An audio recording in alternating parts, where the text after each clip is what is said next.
Negotiation plan on Ukraine could be just a delaying tactic. From Moscow, our Russia editor Steve Rosenberg reports. Just 3 days ago, Vladimir Putin was named as a war crime suspect by the International Criminal Court. But that didn't stop China's president flying in and shaking his hand. Putin and Xi have met many times before. But never before has Russia's president been under such pressure. His war in Ukraine not going at all according to plan. Xi Jinping called Vladimir Putin his dear friend, his strategic partner. The Kremlin leader said they would discuss China's peace initiative. But there is no detailed Chinese plan to end the war in Ukraine. What Moscow would like from Beijing is lethal aid to help it win. Beijing's been reluctant to provide that to prevent secondary sanctions against Chinese companies. But it has been supplying dual-use technology, like semiconductor chips, that the Russian military can use. The Kremlin also wants to expand trade with China. With Russia under heavy international sanctions, economic ties with Beijing are proving a lifeline. If you burn bridges with the West, as Vladimir Putin has, what do you do then? You look east. That's exactly what the Kremlin leader has done. Recent events have accelerated Russia's dependency on China. Putin and Xi may speak about mutually beneficial cooperation, but Beijing looks increasingly like the senior partner. But Moscow hasn't just partnered with Beijing. Last week, Russia held joint naval exercises with China and Iran. There are signs the Kremlin is looking to forge an anti-Western alliance. Putin is building his own bloc. He doesn't trust the West anymore. He's looking for allies and trying to make Russia part of a common fortress with China, as well as with India, Latin America and Africa. Putin is building his own anti-Western world. Now, with Xi Jinping here, Russia can claim that it's not isolated, that Moscow has powerful allies who view the world through a similar lens, that it doesn't need the West if it has friends in the East. But experience shows China always puts China first. Well, today the talks between the two men begin in earnest. Earlier, I spoke with our Russia editor, Steve Rosenberg, in Moscow, and I asked him how the visit was being perceived by the Russian Multipolarity is bad. Get fucked, Fukuyama. You see the word drug, friend, in the headlines on a lot of the papers since both leaders addressed each other as dear friends. Earlier this week, there was a little bit of scepticism. Some commentators saying, well, look, the reality is that China will always defend its national interests first and put itself first. So, yes, you can talk about a bromance, you can talk about a strategic partnership, deepening cooperation between Russia and China. But I think people are open-eyed here and understand that China has its interests at heart first of all. And also there is an understanding that despite the talk of partnership and a no-limits partnership, this is not a partnership of equals anymore. That very much now, China is the senior partner. Xi knows life of P is close to the end, so he's just preparing for the transition. Preparing the transition? Wait, what? Why would he defend him then? Wait, that makes no sense, Moldova. Wait, what? Why would he like even in any way, shape, or form like go out to bat for him then? I mean, he might be, okay? Like Vladimir Putin might be on the end of his rope, right? Like he might just be fucking dying soon, whatever. I don't know. Sure, hopefully RIP, you know, fucking smoking on the Putin pack or whatever, right? But like, how does that make any sense with respect to like China going there and showing support now? Mama Liga just says things in the chat. Whenever Russia is brought up, he just says things.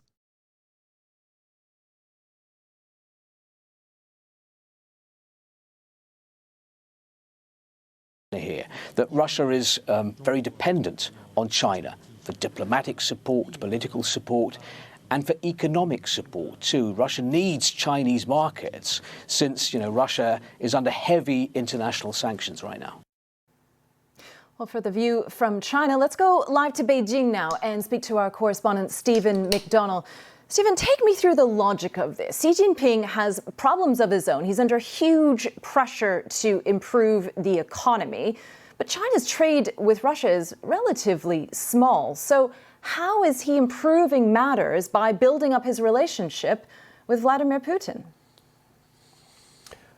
Well, it's a good question, and in some ways it could be making the situation potentially worse. And the reason is that the Chinese government here in Beijing has created this enormous expectation that this peace plan might work. Whereas I think most serious observers do not expect anything of the sort. They don't think that Xi Jinping is going to leave Moscow with a Ukraine war peace deal.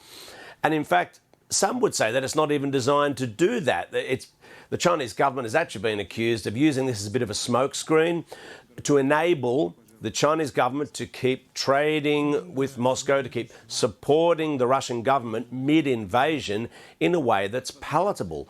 Well, now, at the same time as the day 2 of this state visit, we've got this surprise visit to Ukraine by Japan's Prime Minister.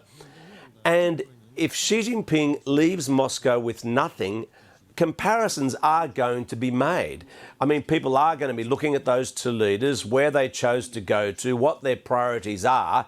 And I think I'm confused as to what this commentary is saying here. Like there is no, here's what I don't understand. There's no there are no motivations that they're trying to fucking address. They're just literally kind of saying nothing. It just feels like they're upset and that they're just friends with one another. Like, what the fuck?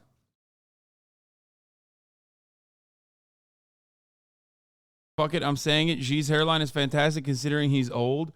Yeah, the West really hates the idea of trying to help brokering peace between Russia and Ukraine. I don't even know if they're going to do that. I don't even know if China genuinely and enthusiastically is like advocating for Ukraine. And I wish I could know more about it, but I can't because fucking BBC is not telling me anything. Okay? That's the problem here. Do you get it? Like, you're supposed to be the news. Do the news, man. Do the news, fuckface. Do the news. Like I want to make an assessment, right? I want to look at the news. I want to hear what they have to say. I want to know what the conversations are about. And I want to know where the motivations are. I want to know what China's interests are, other than reinforcing multipolarity, which I know we already know that, but they're not even saying this all that much. Okay? Now you know how us news Andes feel. Man, shut up. You get literally so much content. You guys are the fattest out of all of my audience. Okay? You looked good in this photo, not gonna lie. Oh, fuck you. How dare you? Don't listen to BBC. Well, who am I supposed to listen to? If I listen to America, they're saying the same shit. If I listen to Russia Today, it's sandwiched in between like how Vladimir Putin is defending the white race and how they're actually doing an action of anti-imperialism. Like, so I can't get anything there, okay? No, Russia Today is not good. Shut the fuck up, dude. Jesus Christ. Just because they have Chris Hedges and shit on doesn't mean that they're actually good, okay?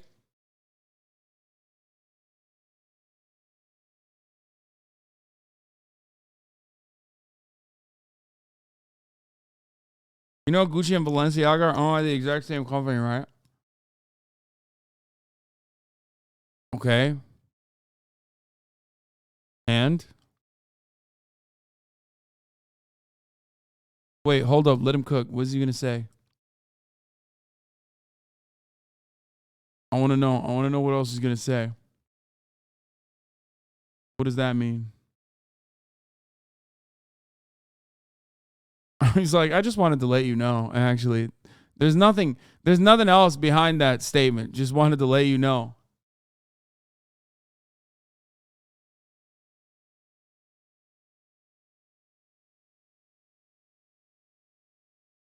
Fun fact.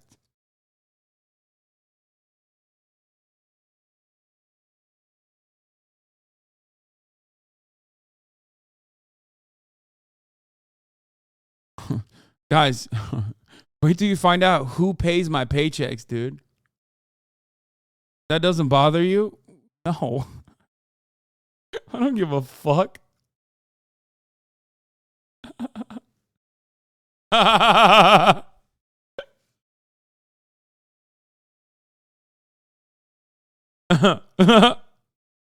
Really makes you think, man. The person this really puts the pressure on is Xi Jinping. Stephen, a lot of people have drawn parallels between Russia's invasion of Ukraine and just even the threat of a Chinese invasion of Taiwan. Are we getting any signals through what Xi Jinping is saying, what Beijing is saying in terms of how... Okay, I spoke too soon. Now I'm wishing they weren't making inferences, okay? I take it back. The moment that they add color commentary on it beyond like vibes, they're like, oh, it's because they're definitely invading Taiwan like tomorrow. Oh, China's viewing Taiwan at this point, whether it's actually considering an invasion or is it just... I just want to let everybody know I will defend Taiwan, okay? I will defend it. I will put the Taiwanese the flag on my Twitter, okay? Like I got Chinese relatives, okay? They're from Taiwan. I'm going to fucking defend Taiwan so hard, dude. You understand? Like you don't unimaginable amounts of defense. Might want to avoid the invasion takes, brother. Bro, I'm not saying shit. Notice how I just said I would defend Taiwan so hard. On the front line, dude. Yeah. Yeah, I'm learning. I am resisting. I'm resisting. I'm learning. Winnie the Pooh, I'm coming for you.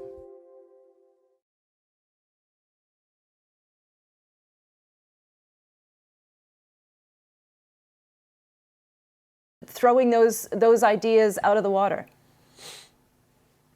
Well, the most bleak possibility is that the Chinese government thinks that the war in Ukraine is actually beneficial to it geostrategically. Taiwan, the country which was under military dictatorship and martial law, executed 150K leftists. Yes, that country. They all deserved it. I think Western China is a part of Taiwan. Shut up, dude. I'm not trying to get canceled again, okay? Yes, I think that was good. I love Shanghai Czech. Did I even say his name right? I respect it too much to even Google if I said it right or not.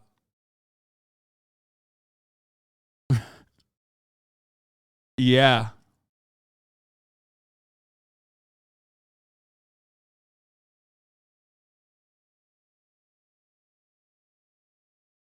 Just say Winnie the Pooh and you'll win over every Twitter leftist? No, I won't. What do you mean? There's so many. First of all,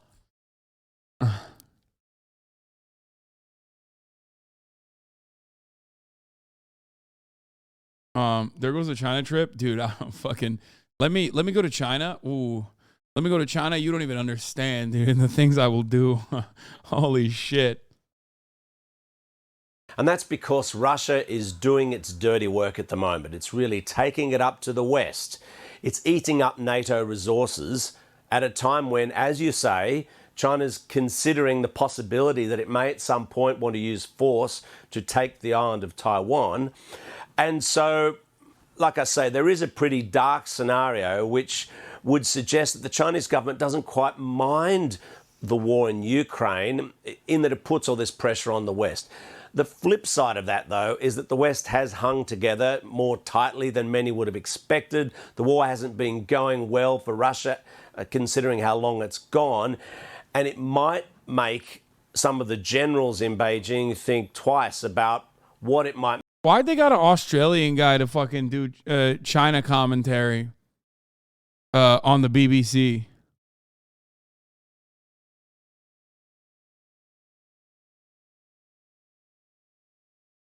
He's sounding like fucking me trying to do the British, trying to do a British that like slowly turns into Australian. China is unironically so sick, dude. No, I know. I want to go to a tier 1 city so fucking bad, dude. You don't understand. I will.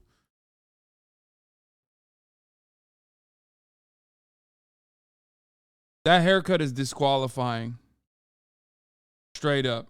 Mean for this country if they were ever to decide to use force to take Taiwan? And Stephen, just briefly, how is this visit being portrayed in the Chinese state media and also on Chinese social media? Well, lots of coverage, of course. We had the letter from Vladimir Putin published in the Renminbi, the main organ of the Communist Party, yesterday, but plenty of articles in state-run press. We've seen it on television here, on the 24-hour news networks, lots of pictures of the two leaders sitting down.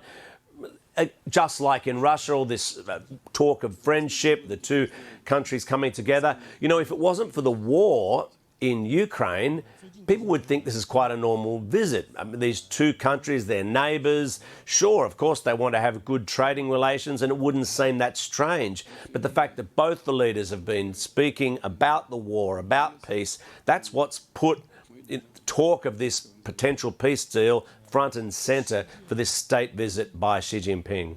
Fascinating. It's great to hear your thoughts on this. Thank you very much, Stephen McDonald, speaking to us from Beijing. If you want to know what a complete African reporter hits back at Karine Jean-Pierre for not calling on him. If you think I'm going to watch this, I got another thing coming for you.